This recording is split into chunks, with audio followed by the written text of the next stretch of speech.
ఒక బీసీ బిడ్డ 15 నెలల్లో ఇంత పెద్ద పనులు చేస్తున్నాడు. గంధమల్ల సాధించుకొచ్చాడు. ఇక్కడ మెడికల్ కాలేజీకి ల్యాండ్ అలాట్ చేసాడు. ఇంటిగ్రేటెడ్ స్కూల్ 200 కోట్లతో ఇంటిగ్రేటెడ్ స్కూల్ తెచ్చాడు. ఎక్కడ కట్టిస్తున్నారు ఇంటిగ్రేటెడ్? తుర్కాపల్లి రూస్తాపూర్ గ్రామంలో ఇంటిగ్రేటెడ్ స్కూల్ శాంక్షన్ చేసిండు. గంధమల్ల రేపు మాపో స్టోన్ వేయబోతున్నాం. శాంక్షన్ చేసినాం. జీవో వచ్చింది. 600 కోట్లు శాంక్షన్ అయింది. ప్రతి చెరువు నింపగలిగిండు. 24 గంటలు తిరుగుతున్నాడు. రాష్ట్రంలో 2వ ప్లేస్లో ఇలా సీఎం రిలీఫ్ ఫండ్లలో 5,000 మందికి సుమారు 25 కోట్లు ఇప్పించిన ఘనత ఆలేరు నా ప్రజలు నాకు సరే. ఇవన్నీ ఆకాశంలో చుక్కలు చూపిస్తున్నారు, బాగానే ఉంది. మీరు ఇచ్చిన 6 గ్యారెంటీల మీద ఆలేరు నియోజకవర్గ ప్రజలు ఎంతవరకు లాభపడ్డారు అని అంటే గత ప్రభుత్వం చేసిన తప్పులు, గత ప్రభుత్వం చేసిన అప్పుల వల్ల మేము ఒక్కొక్కటిగా ఇంప్లిమెంట్ చేసుకోబోతున్నాం. ఒకేసారి చేయడానికి గత ప్రభుత్వం అప్పులు చేసిందంటారా? రాష్ట్ర సంపదను దోచుకొని పందుకెక్కులుగా దాచుకోరు కదా, ఆ అప్పులు కట్టుకుంటా ఆ తప్పులను సర్దిద్దుకుంటా మేము మా గౌరవ ముఖ్యమంత్రి, మా మంత్రులు, మా ఎమ్మెల్యేలు ఒక్కొక్కటిగా చేసుకుంటూ పోతున్నాం కదా. గెలిచి 3 రోజులకే మహిళలకు ఉచిత బస్సు ఇచ్చినాం కదా. మహిళలకు సిలిండర్ 500కే ఇస్తున్నాం కదా. పేదోటికి 200 యూనిట్ల ఉచిత విద్యుత్ ఇస్తున్నాం. నువ్వు అట్లంటావు ఉపేందర్. భారతదేశంలో ఏ రాష్ట్రంలోనైనా ఇంత పెద్ద ఎత్తున రుణమాఫీ చేసిరా? ఓకే. మా గౌరవ భావి ప్రధాని రాహుల్ గాంధీ గారి ఆలోచన పూర్తి స్థాయిలో అయిందా రుణమాఫీ? కావచ్చు, అక్కడికి కొంత మిగిలి ముఖ్యమంత్రి గారు అన్ని సభల మీద మాట్లాడుతున్నారు, చేసేసిన పూర్తి. ఎక్కడ కూడా 100కి 100 సక్సెస్ కావాలని లేదు. కొంత లోటుపాట్లు ఉంటాయి. కొంత బ్యాంక్ అకౌంట్ల మిస్ మ్యాచ్ కావచ్చు. కొన్ని బ్యాంకులు గతంలో ఏబీవీబీజీ బ్యాంక్ ఉండే, ఆంధ్ర గ్రామీణ వికాస్ బ్యాంక్ ఉండే, ఇప్పుడు తెలంగాణ గ్రామీణ వికాస్ బ్యాంక్ అయింది. అందులో కొంత ఐఎఫ్ఎస్ కోడ్లు తేయడం వల్ల కొంతమంది రైతు కాలే. ఆ టెక్నికల్ ఇష్యూ వల్ల కూడా మా ప్రభుత్వం మీద భారం పెడతట్లా. పూర్తి స్థాయిలో కాలేదని మీరు ఒప్పుకుంటారు కదా? పూర్తి స్థాయిలో అంటే నేను కాలేదని అయితే మీరు ఒప్పుకుంటారు కదా? 2 లక్షల పై ఉన్న వాళ్ళకి కాలేదు. 2 లక్షల పై లోపు ఉన్న వాళ్ళకు, ఎలిజిబుల్ ఉన్న వాళ్ళకు ప్రతి ఒక్కరికి. ముఖ్యమంత్రి గారు 100% చేసినాం అంటున్నారు కదా, మరి అది ఎట్లా? అంటే 2 లక్షల లోపు ఉన్నాయి. 100% మేము కమిట్మెంట్ చేసినాం. నేనేమంటున్నా, బ్యాంక్ ఐఎస్ఎఫ్ కోడ్ వల్ల కానీ లేకపోతే వాళ్ళ అకౌంట్ మిస్ మ్యాచ్ వల్ల కొంత కాకపోతే అది కాకపోతే మా లక్ష్యం 2 లక్షల లోపు ఉన్నది కంప్లీట్ చేయాలని.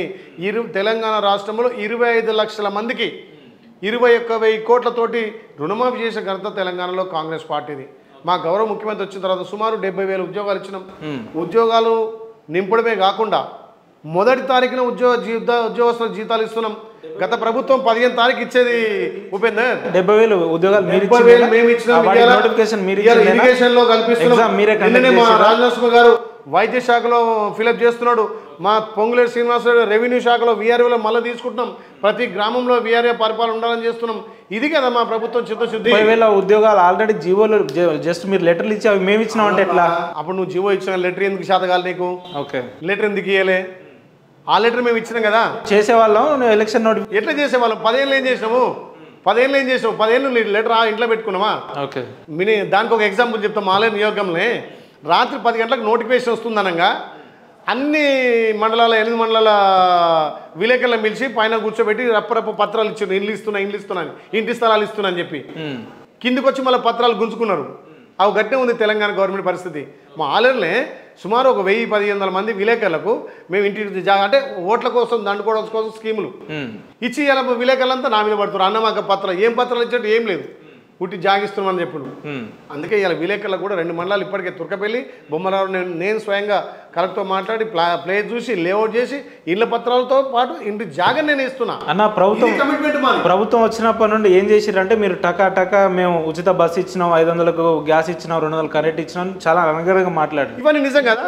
ఇవన్నీ ప్రజలకు మీరు ఇచ్చి తప్పిపోయిన హామీల గురించి మాట్లాడితే బాగుంటది. 4,000 పెన్షన్ అన్నారు, తులం బంగారం అన్నారు, మహిళలకు 2,000 అన్నారు, లేదంటే నిరుద్యోగులకు 4,000 అన్నారు. ఇవన్నీ కూడా మాట్లాడితే బాగుంటది, ఎందుకంటే మీరు నిజాలు మాట్లాడే వ్యక్తి కాబట్టి. ఒక ప్రభుత్వము కొన్ని ఆలోచనతోటి ముందుకు వస్తుంది. మేము హామీ ఇచ్చిన మాట వాస్తవం, తప్పిన మాట వాస్తవం కదా?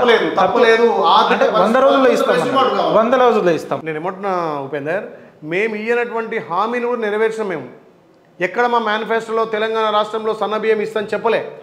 ఇలా పేదోడు గొప్పోడు ధనికుడు తినే బియ్యం తినాలి, 3 పూటల అన్నం పేదోడు తినాలని చెప్పి రేషన్ షాప్ల ద్వారా సన్న బియ్యం ఇస్తున్నాం. మా గౌరవ ఉత్తమ్ కుమార్ రెడ్డి గారు మంచి ఆలోచన తీసి 3 పూటల పేదోడు సన్న బియ్యం తినే విధంగా మంత్రుల కొడుకులు కానీ ఎమ్మెల్యేల కొడుకులు లేదంటే మన కుటుంబ సభ్యులు తినగలుగుతారు. విప్పుగా నేను సన్న బియ్యం తింటున్నా. ఇప్పటికి 30 ఇళ్లలో తిన్నా, 30 గ్రామాల్లో సన్న బియ్యం రోజు తింటారా అంటున్నా. నేను తినేదే కదా. నా పొలంలో వండే బియ్యం తింటూ నేను సపరేట్ ఏదో ఎక్కడ హైదరాబాద్ వండేది కాదుగా. నేను రైతునే కదా. నాకు 10 ఎకరాలు అంటే అందులో నాణ్యత లోపం ఉంటుంది, ఏదో ప్రచార ఆర్భటాలని అంటున్నారు. అందుకే ప్రభుత్వ లక్ష్యం పేదోళ్ళు కూడా గొప్పోలు తినే బియ్యం తినాలని చెప్పి మేము ఎలక్షన్లో మాట ఇవ్వకుండా ఈ రాష్ట్ర ఆర్థిక పరిస్థితి ఇంత దివాలా తీసే విధంగా చేసిన చంద్రశేఖరరావు గారు చేసిన కొన్ని తప్పులను మేము అతను చేసిన కొన్ని మంచి పనులు కూడా మేము ముందు తీసుకుపోతున్నాం. అదే రైతు భరోసాతో పాటు రైతు బీమా మేము కొనసాగిస్తున్నాం కదా. కళ్యాణలక్ష్మి వాళ్ళు ఇచ్చిపోయింది, షాద్మూర్ వాళ్ళు ఇచ్చి మేము కొనసాగిస్తున్నాం కదా. అంటే మంచిని స్వీకరిస్తున్నాం, చెడును తీసేస్తున్నాం. ఆ చెడు ప్లేస్లో మేము ఎట్లా చేయాలని చూస్తున్నాం. మేము ఇచ్చినటువంటి ఒక్కొక్కటిగా అమలు చేసుకుంటూ పోతున్నాం. ఇంకా మాకు 4 సంవత్సరాల సమయం ఉంది. ఆ సమయంలో మేము ఇచ్చినటువంటి అన్ని హామీలు అమలు చేస్తాం కదా. రైతులకు పెద్దపీట వేస్తున్నాం, యువతకు పెద్దపీట వేస్తున్నాం. 60,000 ఉద్యోగాలు ఇచ్చినాం. ఇవాళ ఉద్యోగం రాని చదువుకొని అన్ఎంప్లాయ్మెంట్ ఉన్న వాళ్ళకు 6,000 కోట్లు ఇలా బడ్జెట్లో తీసి బ్యాంకర్స్తో మాట్లాడి 3,000 కోట్లు 6,000 9,000 కోట్లతోటి నిరుద్యోగ యువతకు సెల్ఫ్ ఎంప్లాయ్మెంట్ కింద రాజు యువ వికాసం అందిస్తున్నాం. ఇది మా ప్రభుత్వం. నిరుద్యోగ వృత్తి గురించి చెప్పండి, అది బాగుంటుంది. నిరుద్యోగులు ఒక మెసేజ్ పంపండి. నేను ఏమంటూ ఉపేందర్ 9,000 కోట్లతోటి ఎంప్లాయ్మెంట్ కల్పిస్తున్నాం కదా. మీరు అధికారంలోకి వచ్చిన తర్వాత సంవత్సరంలోనే 2 లక్షల ఉద్యోగాలు ఇస్తామని ఇదే ప్రియాంక గాంధీ గారు హామీ ఇచ్చిపోయారు. 4,000 నిరుద్యోగ వృత్తి ఇస్తామన్నారు. వాటి గురించి మాట్లాడితే బాగుంటుంది. సాధ్యమైనంత వరకు మా గౌరవ ముఖ్యమంత్రి గారు 24 గంటలకు 18 గంటలు పనిచేస్తున్నాడు. మీరు చూడు రివ్యూలు పెడుతున్నాడు. ఎక్కడ ఖాళీలు ఉంటే ఏ శాఖను ఎంత పటిష్టం చేయాలని చెప్పి అన్ని శాఖలలో ఖాళీలు పూరించుకొస్తున్నాడు. దఫాలుగా ఒక్కొక్కటిగా పూరించుకొస్తుంది. కాబట్టి 2 లక్షలు కావచ్చు, 2 లక్షల పైన కావచ్చు, మేము మాటన్న ప్రకారం తప్పకుండా అన్ని శాఖలలో ఉద్యోగులు భర్తీ చేస్తాము. ఇప్పుడు రెవెన్యూ శాఖలో కూడా ఖచ్చితంగా కావాల్సిన అవసరం ఉంది. నిన్న వైద్య శాఖలో నింపినాము, ఆర్టీసీ కార్మికులు నింపుతున్నాము. అన్ని శాఖలలో గత 10 ఏళ్ళుగా ఒక్క రోజున డిఎస్ఏలు ఉపేందర్ మేము డిఎస్ఏసి ఇచ్చినాం. 16,000 పోస్ట్ టీచర్లకు ట్రాన్స్ఫర్స్ ఇచ్చినాం. ఇలా ప్రమోషన్స్ ఇస్తున్నాం. ఏ గవర్నమెంట్లో చేసినా వాళ్ళే డిఎస్ఏసి కోట్లపై కేసేసి స్టే తెచ్చిరి. మా ప్రభుత్వం అట్లా కదా, ప్రజలకు చిత్తశుద్ధితో ఉండి విద్యార్థులు ఆర్టీసీ క్రాస్ రోడ్ ఏమంట అని చెప్పి, అశోక్ నగర్ అని చెప్పి ఎందుకు ధర్నాలు, రాస్తారోకులు, ఈ రకమైన నిరసన కార్యక్రమాలు ఎందుకు చేపడుతున్నారు? ఎవరు వాళ్ళంతా? ప్రజాపాలన వచ్చిన తర్వాత గత పాలకులు 10 ఏళ్ళుగా తెలంగాణ రాష్ట్రాన్ని దాచుకొని జీర్ణించుకోలేకపోరు. పదవి పోయినాక జీర్ణించుకోలేకపోతారు. కేటీఆర్ కావచ్చు, కేసీఆర్ కావచ్చు, హరీష్ రావు కావచ్చు, వీళ్ళంతా పదవి పోయారు. తెలంగాణ ప్రజలు వాళ్ళని ఇంట్లో కూర్చోబెట్టు. కానీ ఆ ఇంట్లో కూర్చున్న ప్రతిపక్ష హోదా నిర్వహించలేక మా ప్రభుత్వం వచ్చిన 3 రోజుల నుంచే మేము దించేస్తాం, పడగొడతాం, దిడగొడతాం అని చెప్పి ఇలా డబ్బు సంచులు పట్టుకొని తిరుగుతున్నారు. కానీ తెలంగాణ ప్రజలు మాకు 5 ఏళ్ళు పాలించమని, 5 ఏళ్ళు ప్రజాపాలన చేయమని అధికారం ఇచ్చింది. మేము ప్రజలకు జవాబుదారుగా పోతాం. మా వెనకబడి ప్రతి స్కీమ్ వెనుక బురదలుడే. అంటే యాజ్ అ గౌట్ విప్పుగా మీకు భయం అవుతుందా ప్రభుత్వం ఎక్కడ కూలిపోతుంది? మాకెందుకైతుంది? మాకు సరిపోని మెజార్టీ ఉంది. ఇంకా 10 మంది మాకు టీఆర్ఎస్ మద్దతు ఇచ్చారు. 65 మంది నుంచి 75 మందికి పోయినాము. ఇంకా 20 మంది వాళ్ళు మా కోసం చూస్తున్నారు. ఎప్పుడు పిలుస్తామని. కానీ మేము కేసీఆర్ లెక్క బజార్లో ఏది సంతలో పశువులంగా ఉన్నాడు కొనే అలవాటు మాకు లేదు. మా ప్రభుత్వం ప్రజాపాలన చూసి, మా గౌరవ ముఖ్యమంత్రి రేవంత్ రెడ్డి గారి పాలన చూసి 10 మంది టీఆర్ఎస్ వాళ్ళు మాకు మద్దతు పలికారు కదా. 10 మంది వాళ్ళ పార్టీ నుంచి బయటకు వచ్చారు, మాకు మద్దతు ఇస్తున్నారు. మాకు 65+75 ఉన్నాయి. మాకేం కావాలి? ఇంకా మొన్నటి రజతోత్సవ సభ చూసి రాను ఒక ప్రతిపక్ష పార్టీ అంత పెద్ద సభ పెట్టడం అంటే ప్రభుత్వ వ్యతిరేక విధానాలతో వచ్చిన జనాలే కదా వాళ్ళంతా. ఏమంటారు మరి దీనికి? ఇవాళ ప్రభుత్వం దగ్గర లేనన్ని డబ్బులు కేసీఆర్ కుటుంబంతో ఉన్నాయి. ఎట్లా సాధ్యం అది? 10 ఏళ్ళు దాచుకొని పందుకొక్కు లెక్క కాళేశ్వరం అని చెప్పి, మిషన్ భగీరథ అని, మిషన్ కాకతీయ అని స్కీముల పేరు మీద దాచుకొని ఒక్కొక్క నియోజకవర్గానికి ₹1,00,00,000 ఇచ్చి బస్సులు పెట్టి మందు మార్బలంతో చేసిరు.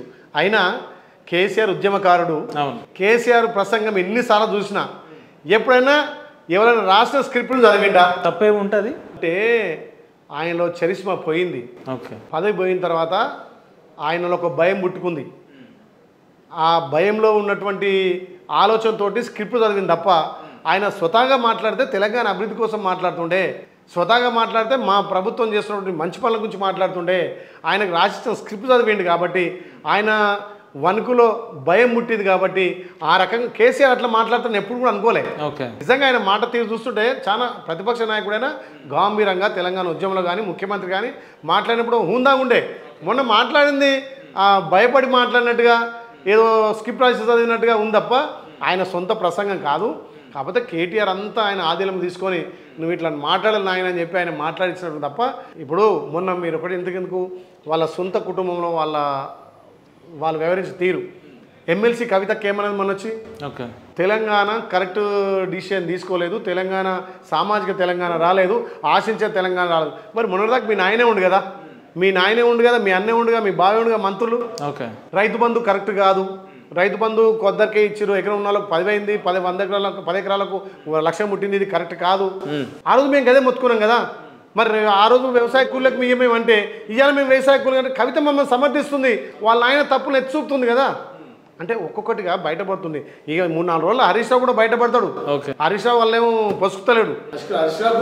టచ్లో ఉన్నారా ఏమన్నా కాంగ్రెస్ తోటి హరీష్ రావు గారు? మీతో ఏమన్నా మాట్లాడతారా? ఇక అది పెద్దోళ్ళకి ఎరకనైనా అంత స్థాయి కాదు, ఆ రకంగా నెమ్మరు. కానీ జరుగుతున్న తీరు చూస్తుంటే వాళ్ళ కుటుంబ కలహాలు బయటపడ్డాడు. మీరు ఇందాక కవిత బయటకు వచ్చి మాట్లాడుతుంది, రేపు మాపు హరీష్ రావు కూడా. మీరు ఇందాక మాట్లాడుతూ బీఆర్ఎస్ పార్టీ అవినీతి అక్రమాలు చేసింది కాళేశ్వరంలో అది ఇది అని అన్నారు. మరి 1.5 కాలం అయింది మీరు అధికారంలో ఉన్నారు, వాళ్ళ మీద కార్యాచరణలు ఏవి అని అంటే ఏం చెప్తారు మీరు? దేనికైనా దర్యాప్తు సంస్థలని దర్యాప్తు చేస్తుంటే ప్రభుత్వం దాంట్లో భాగంగా దర్యాప్తు చేస్తున్నాం. ఫోన్ ట్యాపింగ్ విషయంలో కానీ కాళేశ్వరం విషయంలో కూడా మొన్న రిపోర్ట్స్ వచ్చినాయి, ఎన్డీఏ రిపోర్ట్ కూడా ఇచ్చింది. ఒక్కొక్కటిగా తప్పులు చేసినప్పుడు ఎప్పుడైనా అనుభవించక తప్పదు. కాబట్టి ఫస్ట్ ప్రజాక్షేత్రంలో తప్పును ఏది శిక్షించే వాళ్ళు ఇంట్లో కూర్చోబరు, అదే పెద్ద తప్పు. చట్టపరంగా తన పని చేసుకుంటాం. అన్న మీ విషయంలో రాజకీయాలు పక్కన పెడితే ఒక మానవ సేవ దృక్పథం కలిగిన వ్యక్తిగా నిజంగా మీ మనసు మీద గుండెల మీద చేసుకొని చెప్పండి, నేను అనుకున్నంతగా నాకు చేయాలని ఉన్నా కూడా ప్రభుత్వం సహకరిస్తలేదు కాబట్టి నేను ఆలేరుకు అభివృద్ధి చేస్తలేనని అయితే మీరు రోజు మదన పడుతున్నారా లేదా? దీనికి సూటిగా సమాధానం. అంటే మీ విషయంలో రాజకీయం చేయదలుచుకోలేదు, ఎందుకంటే మీరు మీ క్యారెక్టర్ వేరు. కొంత సోషల్ యాక్టివిటీస్ తగ్గినప్పటికీ అంటే నా వ్యక్తిగతంగా నా ఫౌండేషన్ విషయంలో కొంత సోషల్ యాక్టివిటీస్ తగ్గిన మాట వాస్తవం. కానీ ప్రభుత్వ పరంగా ఎక్కువ అభివృద్ధి కార్యక్రమాలు చేపడుతున్నాం. ప్రాజెక్టులే కావచ్చు, చెక్ డ్యామ్లే కావచ్చు, రోడ్ల విషయమే కావచ్చు, ప్రభుత్వ సంక్షేమ ఫలాలు కావచ్చు, అవి సమృద్ధిగా అందించగలుగుతున్నా. నా ఫౌండేషన్ కార్యక్రమాలు రేపు జూన్ 6 తారీఖు నుంచి నా బర్త్డే ఉంది, మళ్ళీ వేగవంతం చేసి ప్రజల చేరువ. ఇప్పటికీ ఎవరైనా పేదింటి పెళ్ళి అయితే కూడా ఇవాళనే 5 కుటుంబాలకు సాయం చేసిన. అవును, నేను కల్లారా మిస్సెస్ చైర్పర్సన్, నేను ఎమ్మెల్యే కాబట్టి ఆమెను చైర్పర్సన్ చేసిన. రోజు కనీసం 10-15 కుటుంబాలకు ఆర్థికంగా పేదింటి అమ్మాయి పెళ్లికి 5,000 రూపాయలు. ఇందాక ఒక విచిత్రంగా సంఘటన నేను గమనించినాను. ఒక వ్యక్తి కార్డు పట్టుకొని మీ దగ్గరికి వచ్చిండు, అయ్యా నా పెళ్ళి ఉందంటే పైకెళ్ళు అమ్మనగలు ఇస్తారు, ఆర్థికంగా సాయం చేస్తారు. ఈ రోజు వెళ్ళాక నేను చెప్పింది 5వ సాయం అది. ఓకే, 5వ సాయం. ఆడపిల్ల పెళ్ళి అంటే ఖచ్చితంగా 5,000 మా ఇంటి నుంచి పోవాల్సిందే. అంటే వాళ్ళు వచ్చి మనకు కార్డు ఇచ్చి మా ఆడపిల్ల అంటే తప్పకుండా 5,000 పంపించాల్సిందే. ఇంకెవరైనా బీదోళ్ళు అంటే 100 కిలోల బియ్యం, ఒక క్వింటాల్ బియ్యం 5,000 రూపాయలు నేను పంపిస్తాను. మొదటి నుంచి 2018 నుంచి నాకు ఆన్వ అవుతుంది. పేదలు ఎవరైనా చనిపోయినా వాళ్ళ 10th డేకు రైస్ పంపించేది.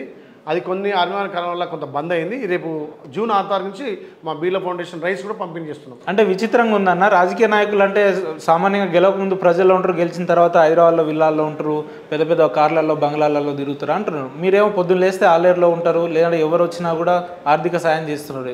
అరే మంచిగా సంపాదించుకోవచ్చు కదా అని ఎప్పుడు లేదా? ఉపేందర్ ఒకటి ఆలోచించి ప్రజలు అవకాశం ఇచ్చారు, ఓకే, దాన్ని నువ్వు సద్వినియోగం చేసుకోక ప్రజలకు సేవ చేయక బంగ్లాలకే విల్లాలకే కార్లకే హైదరాబాద్కే పరిమితం అయితే 5 ఏళ్ళే కదా నీ పరిధి. ప్రజల గుండెలుండి ప్రజల అవసరాలు తీర్చి ప్రజల బాధలు తెలుసుకుంటే ఇంకో 5 ఏళ్ళు ఉంటాం. లేదు గెలిచిన గడ్డ మీద పడతా హైదరాబాద్ అంటే ఈ 5 ఏళ్ళే కదా. నా లక్ష్యం అది కాదు. నా జీవితాంతం నా ఊపిరినంత వరకు ఆలయ ప్రజలకు సేవ చేయాలి, పేద ప్రజలకు అండగా ఉండాలి, నాకు తోచినంత సాయం చేయాలి, ప్రభుత్వం నుంచి నిధులు తేవాలి, ఈ ప్రాంత రైతాంగానికి అండ ఉండాలి. ఈసారి నింపిన చెరువులు ఇంకేమైనా మిగిలిపోయినవి ఉంటే వాటికి కూడా వచ్చే సంవత్సరం అన్ని చెరువులు నింపాలనే లక్ష్యంతో పనిచేస్తున్నా. ఎందుకంటే నెత్తి మీద గోదావరి పెట్టుకొని నేను చెరువులు నింపకపోతే జన్మ ధన్యమైంది. నేను రాజకీయాలకు వచ్చిందే ఇక్కడ గంధమల్ల కట్టాలని, రాజకీయాలకు వచ్చిందే రైతులను కాపాడని. ఒక రైతు బిడ్డగా 33 సంవత్సరాలు పాల సంఘం చైర్మన్గా, 2 దఫాలుగా నీటి సంఘం చైర్మన్గా రైతులకు చేరువ కాబట్టి రైతు బాధ తెలుసు. నేను ఒక వ్యవసాయ కాన్ఫిడెన్స్ గా చెప్పగలుగుతారా? ఎమ్మెల్యే దిగిపోయిన నాటికి ఆ గంధమల్ల కట్టి తీరుతా, ప్రజలకు నీళ్ళు అందించి తీరుతారు. శాంక్షన్ చేసినా, ఇప్పుడు ల్యాండ్ అక్విజిషన్ చేస్తున్నా. ఈ వచ్చే నెలలో ఖచ్చితంగా ఫౌండేషన్ చేపిస్తా ముఖ్యమంత్రి తోటి. ఓకే, 3 ఏళ్ళలో దాన్ని పూర్తి చేస్తా 100%. అంత కాన్ఫిడెన్స్ ఎట్లా చెప్తున్నారు? నాకు ఆ నమ్మకం ఉంది. పని చేసడానికి పని చేస్తామని చేయమని తెలుసు కదా ఉపేందర్, పని చేసడానికి చేస్తామని చేయమని తెలుసు. 3 ఏళ్ల తర్వాత మేము మిమ్మల్ని ఆన్ రికార్డ్ చెప్తున్నారు. 100% నిన్నే తీసుకొస్తా గంధమల్ల చెరువు కట్ట మీద నీకు ఖచ్చితంగా ఇంటర్వ్యూ తీసుకుంటా. నువ్వు ఇప్పటికే అంతే ఉపేందర్, నేను గెలిచిన 10 రోజుల 2 నెలలనే గంధమల్ల నింపగలిగిన. గత ప్రభుత్వంలో కట్టిందే కదా కొండపోచమ్మ, మల్లన్న సాగర్. మరి వాళ్ళు ఇప్పి గంధమల్ల నింపాలి కదా. ఎందుకు నింపలే? గంధమలకైతే వాళ్ళు నీళ్ళు నింపాలి. గంధమలు నింపడం వల్ల ఇవాళ 10 మండలాలు సస్యామలమైనవి. ఎందుకు ఇవ్వలేకపోయారు? వాళ్ళు పనిచేయదలుచుకోలే. వాళ్ళకి ఏమున్నా కార్లు, లగ్జరీ బంగ్లాలు, రియల్ ఎస్టేట్ వ్యాపారం అంతే తప్ప ప్రజల బావుల పట్ల ఏమనుకుంటుంటే వాళ్ళు స్వతహాగా ప్రజల నుంచి వచ్చి గెలిచిన కాదు. ఉపేందర్, తెలంగాణ ఉద్యమ కాలంలో తెలంగాణ సెంటిమెంట్ మీద ఫస్ట్ గెలిచారు. రెండోసారి కేసీఆర్ బొమ్మ చూసి కేసీఆర్ ముఖం చూసేసి తప్ప వాళ్ళు స్వతహా కాదుగా. మీరు ఒకటి గుర్తుపెట్టుకోండి, ఒక ఓసీ మీద ఒక బీసీ బిడ్డ బీర్లైలే 50,000 మెజార్టీ గెలిచిరంటే ప్రజలకెంత చేరువ ఉండి, ప్రజలకెంత సేవకుడిగా ఉండి, ప్రజల మనసు దోచుకున్నా కాబట్టి నాకు ఆ రకంగా మెజార్టీ ఇచ్చి గెలిచాను. గత 50 సంవత్సరాల నుంచి ఆలేరు కాన్షియస్ పుట్టినప్పటి నుంచి కూడా ఎవరికి 50,000 మెజార్టీ రాలే. అంటే నేను అంత కాబట్టి సేవ చేసా కాబట్టి అతను మమేకమైన కాబట్టి అరే మా బిడ్డ వస్తే ఖచ్చితంగా పనులు చేస్తాడు, మా బిడ్డ వస్తే మాకు అందుబాటులో ఉంటాడు అని నమ్మకంతో గెలిపించారు. ఆ నమ్మకాన్ని నిలబెట్టుకోవడం కోసం గెలిచినప్పటికంటే గెలవక ముందుకున్న స్పిరిట్ గెలిచినాక ఎక్కువ ఇంకా ప్రజలలో పోవాలనే తపన ఉంది. ఎందుకంటే ఒక నమ్మకం విశ్వాసంతో ఓట్లేసారు. ఏందన్నా మీ స్పెషాలిటీ ఆపద అని చెప్పి వచ్చిన వ్యక్తులందరికీ మీ జేబులో 100 రూపాయలు ఉంటే 70 వాళ్ళకి ఇచ్చి 30 మీరు పెట్టుకొని సంతోషిస్తారట. ఏంది అంటే మీకున్న స్పెషాలిటీ ఏంది? ఎందుకు ఆర్థిక వనరులు ఎక్కడి నుంచి వస్తున్నాయి, మీకు ఎట్లా సమకూర్చుకుంటున్నారు అని అంటే? నేను ఒకటి సామెత చెప్తా, మీరు ఏమనుకోరంటే ఓకే, ఒక బావి ఉంటుంది, బావికి మోటార్ వేస్తాం, 10 గజాలు బావి ఉంది అనుకున్నాం, రోజు 7 గజాలు నీళ్ళు ఎక్కుతాయి. ఓకే, 7 మీటర్లు ఎక్కుతాయి. నువ్వు మోటార్ పెడితే మళ్ళీ 7 మీటర్లు లోతుకి వెళ్ళిపోతాయి. అంటే పొలం పారుతుంది, ఓకే 10 ఎకరాలు పారుతుంది, నీళ్ళు అయిపోతాయి. మళ్ళీ తెల్లారో మళ్ళీ 7 గజాలు ఎక్కుతాయి. అంటే మళ్ళీ 10 ఎకరాలకు పారే నీళ్లు సముద్రికి వస్తాయి. మన తన రూపాయి ప్రజలకు పంచితే ఆ దేవుడే రూపాయి మనకు కల్పిస్తాడు. ఆ రూపాయి నాకే ఉండాలని నువ్వు అట్నే పెట్టుకున్నావు అనుకో, ఆ రూపాయి రేపు ఆ రూపాయి లెక్కన ఉంటుంది. నువ్వు 7 మీటర్ల లెక్కే బావిని 10 రోజులు పడవ పెట్టు, మోటార్ ఆన్ చేయకు, అదే 7 గజాలు ఉంటుంది తప్ప 10 ఏళ్ళు 7 ఏళ్ళు పెరగాలి కదా. 7 వాళ్ళు 70 గజాలు పెరగాలి, కానీ 7 గజాలు ఉంటాయి. అంటే విషయం ఏంటంటే ఆర్థిక వనరులు ఎట్లా సమకూర్చుకుంటున్నాడు, ఎక్కడి నుంచి వస్తున్నాయి, ఎవరిని మోసం చేస్తున్నాడు, ఎంతగా లాబింగ్ చేస్తున్నాడు, లేదంటే ఎంతగా అక్రమాలు చేస్తున్నాడు, ఇదేమన్నా ఒక ప్రశ్నాత్మకం అంటే వ్యక్తిగత వ్యాపారాలేనా ఇంకేమన్నా ఉందా? మోసాలు చేస్తున్నైతే, ఎవరినో ఇబ్బంది పెట్టినైతే, నన్ను ఎమ్మెల్యేగా గెలిపారు, ఒక సర్పంచ్ స్థాయి నుంచి వచ్చినోని, మండల పార్టీ స్థాయి నుంచి వచ్చి జెడ్పీటీసీగా ఎంపీటీసీగా స్థాయికి వచ్చినోని. కాకపోతే పరిస్థితులు అనుకునిచ్చినాయి, రియల్ ఎస్టేట్ వ్యాపారం చేసినాం, 4 రూపాయలు కూడా కట్టినాం. ఇప్పటి కూడా అక్కడక్కడ ఏదైనా రియల్ ఎస్టేట్ నడిస్తే ₹1 ఇస్తే దాని నుంచి ఆటన వాళ్ళకు వాళ్ళు సాయం చేసేది. ఇప్పుడు కేసీఆర్ ఎప్పుడైతే దిగిపోయే ముందు రాష్ట్రాన్ని అప్పుల పాలు చేసిండో అప్పటి నుంచి రియల్ ఎస్టేట్ కొలాప్స్ అయింది, రియల్ ఎస్టేట్ కూడా నడుస్తలేదు. ఇప్పుడు ఏంటంటే కాంగ్రెస్ వచ్చాక రియల్ ఎస్టేట్ నడుస్తుంటుంది, కానీ 2021 నుంచే రియల్ ఎస్టేట్ అంతా కొలాప్స్ అయిపోయింది. కానీ వాళ్ళు ఇప్పుడు కొలాప్స్ అయిందని మీ రియల్టర్లే కొంతమంది 2021, 22, 23 మీరు గణాంకాలు తీయండి. 2022-23లో రియల్ ఎస్టేట్ మొత్తం కొలాప్స్ అయింది. 2023 డిసెంబర్లో కదా మా ప్రభుత్వం ఏర్పడ్డది. మరి 22-23 ఒకసారి గణాంకాలు తీయండి, అప్పటికే డమాల్ అయిపోయింది.